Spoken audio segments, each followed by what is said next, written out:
Well, everyone, we made it. Xbox Series X and PlayStation 5 have arrived. They're on sale, and if you're really lucky, you might have even been able to actually find one of these. But if you're still on the fence, like a lot of the people I know, for you, I wanted to make one last video that will, at the very least, compare these two next-gen consoles in a way that's going to lay it all out, and most importantly, help you figure out just what you should do, or at the very least, give you new perspective as we march forward into next gen.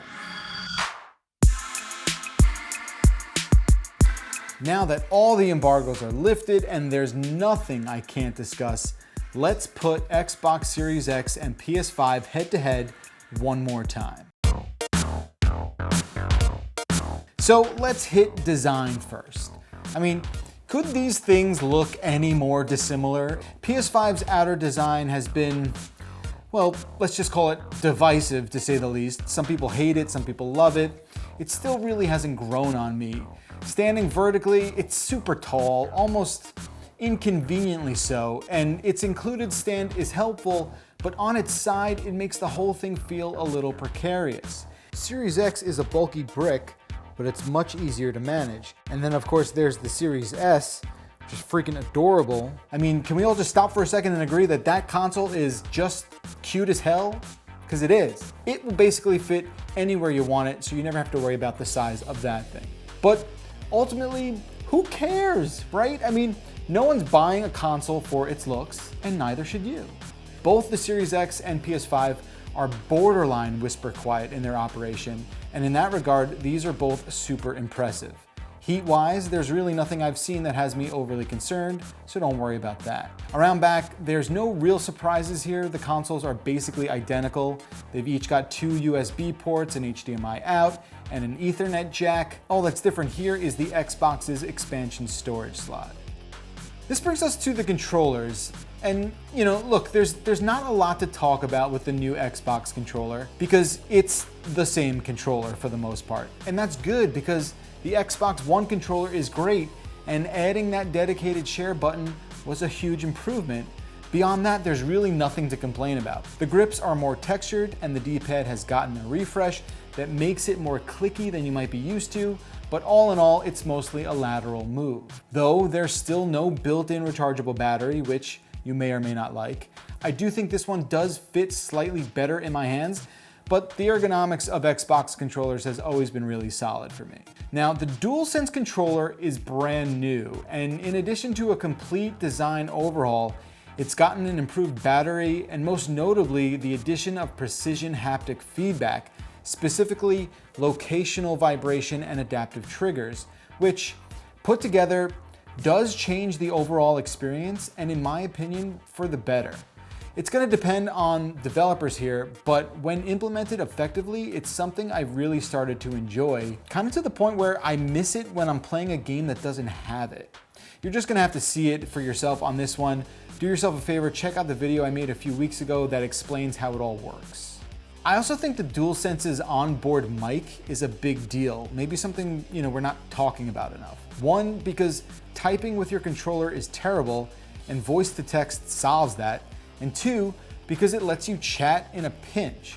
Of course, it's not my go-to way to communicate, but having that as an option is great. You can even hear your friends coming out of the little onboard speaker as well. Let's shift over to the UIs. This category is a bit of a mixed bag here because as much as I do not love the Xbox's interface, in my opinion, Sony really missed an opportunity to take its experience to the next level. The new PS5's UI is re-envisioned, it's sleek, but functionality-wise, there are some questionable placement decisions that's made me start to miss some of the accessibility of the PS4's. There's also a party and friends system that has been implemented that I just think needs a bit of tweaking, and I'm really hoping it gets considered for that down the road. Also, I'm not a huge fan of the new activity cards that come up when you hit the DualSense's PlayStation button. While objective trackers and gameplay hints are really interesting ideas, it's overcrowded and it just feels unorganized. I think it could really use some refinement. And even though the new Xbox's UI is essentially unchanged from last gen, its presentation is familiar enough and now lightning quick. I'll put it this way, neither of these UIs hit it out of the park, and I'm really looking forward to their evolution because they will change. Speaking of evolution, games are getting large, and I think you're going to find that the included storage on both of these consoles doesn't quite cut it.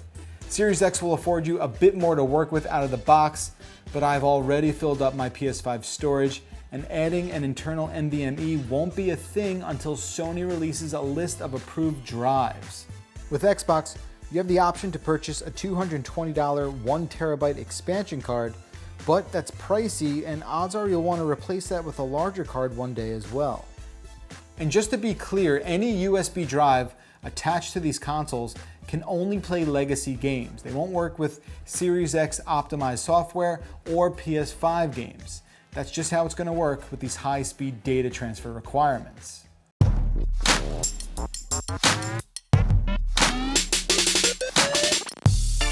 Now, I know you've heard me say this before, but it's clear now more than ever that Sony and Microsoft have never been further apart when it comes to their business model ideologies for next-gen consoles. Look at it like this. On one hand, you have the PS5, a traditional generational console, one that will have exclusive games made only for this platform moving forward.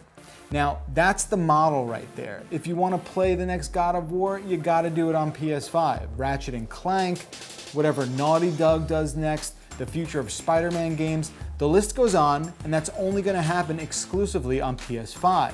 On the other hand, there's Xbox Series X and S, and arguably more importantly, Game Pass. That's the platform subscription service that stretches across all Xbox hardware and PC, with the top tier of the service called Game Pass Ultimate. Game Pass gives you access to an impressive library of games and also ensures day one Xbox Game Studio titles when they premiere. It also just added EA's service called EA Play, and you're likely to see Bethesda games join this list as well because Microsoft bought that entire publisher.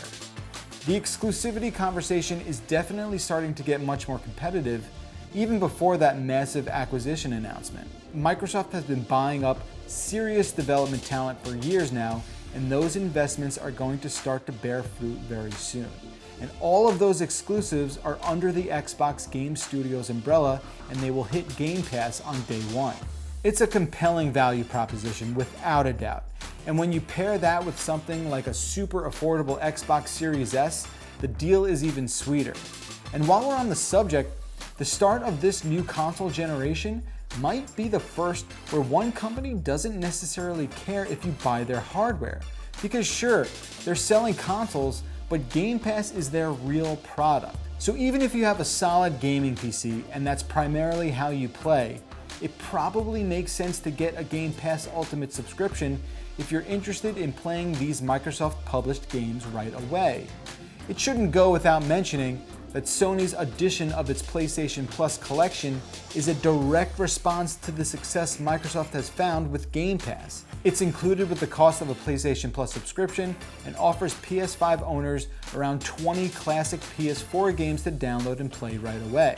Now, as solid as this lineup is, it definitely falls short of the sheer amount of content that Game Pass offers. But it does give us some insight into the company's thinking, or at least the acknowledgement that gaming as a service could be a viable endeavor. Don't forget also that Sony has said some console exclusives will eventually make their way to PC. Most notably to have done so already is Horizon Zero Dawn, which is something no one ever thought would happen. Just another detail to keep in mind. There's also some bonus stuff that's worth mentioning too. A Game Pass Ultimate subscription gets you Xbox Cloud Gaming for a handful of titles, which will let you play games on an Android tablet or phone. Sony's PS Now, which offers the same kind of game streaming, though with older legacy titles, never really found momentum. It's still available on PS5, but it also costs $10 a month. So is that what this all comes down to, right? Is it just PS5's ecosystem, its exclusives, versus Xbox's Game Pass? I mean, in a way, yes, it is that. Of course, third-party games are still a thing. For for now, and we're still going to have to wait and see how well these consoles perform with games that are optimized for next gen. Right now, the only game I have that's optimized for both platforms is Devil May Cry 5 Special Edition. Both consoles have no issues running the game, and they can both be played in 120Hz mode. Side by side, it's tough to see a substantial difference in their visuals. If there's going to be one multi-platform game that shows one console's strength over the other, DMC5 is not going to be it. But unfortunately, it's all I really have to compare right now. It's also going to be a while before we start to see exclusives look their absolute best as well. We don't even have that available to us right now on Series X, and the list of PS5 exclusives is short. For my PS5 review last week, I only really had Miles Morales to look at, but Sackboy: A Big Adventure and the Demon's Souls remake will also be available at launch. It turns out backwards compatible games are going to make up the bulk of your library out of the gate, and both platforms do a really good job at preserving last-gen titles just the way you remember them, if not making them perform even better, sometimes impressively so. Microsoft has turned curated backwards compatibility into a feature bullet point known as Smart Delivery, which promises to serve you the best possible version of a game regardless of where you play it. A handful of Xbox games have also been optimized for Series X and S. Take Gears 5 for example. The game looks and runs really well after its latest patch. Some legacy Xbox games will also benefit from the addition of HDR and support for higher frame rates, including Ori and the Will of the Wisps that now has a mode that runs in 4K 120 and 6K 60. Surprisingly enough, PS5's backwards compatibility, which Sony had not spent nearly the time Microsoft did pitching it, does net substantial gains in fidelity and performance as well when this sort of, game boost kicks in.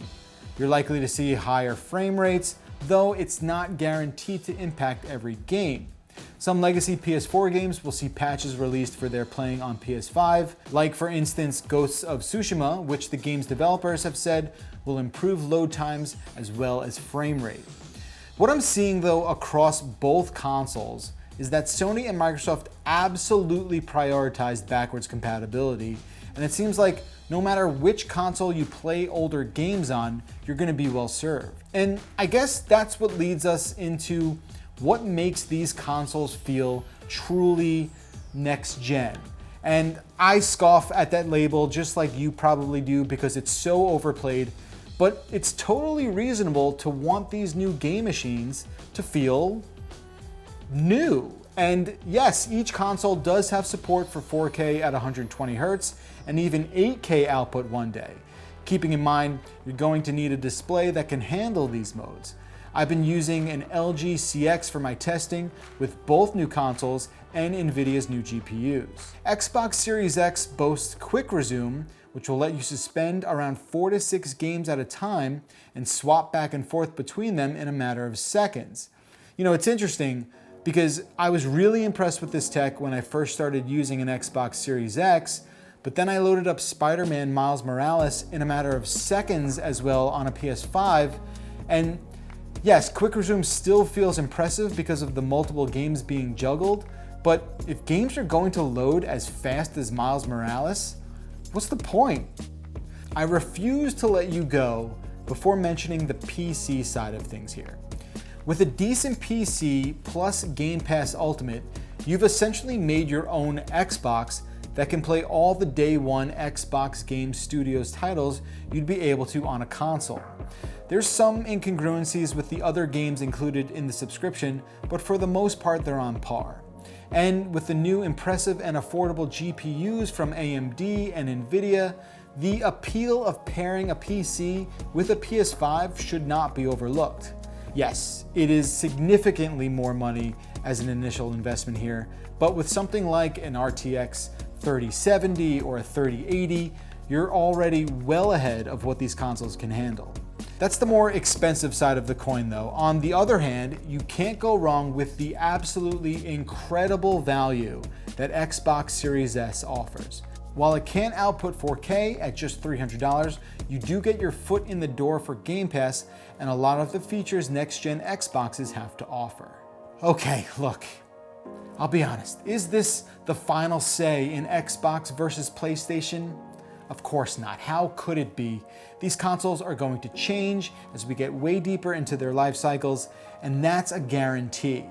And with that evolution, there might come better reasons to own one over the other. And look, you're not going to want to hear this, but at this point, I'm still not even sure either of these new consoles is a day one purchase for me. Even with the reviews in and these machines out in the wild, there's still a lot we have to learn. So if you're able to stay patient, there's no harm in waiting. And don't forget, 99% of the major games left to play in 2020 will be playable on a PS4 or Xbox One. As always, I'm happy to answer any questions you might have about these new consoles, so please hit me up on Twitter or leave a message in the comments section below. That's going to do it for me. Stay safe, everyone, and of course, thanks for watching.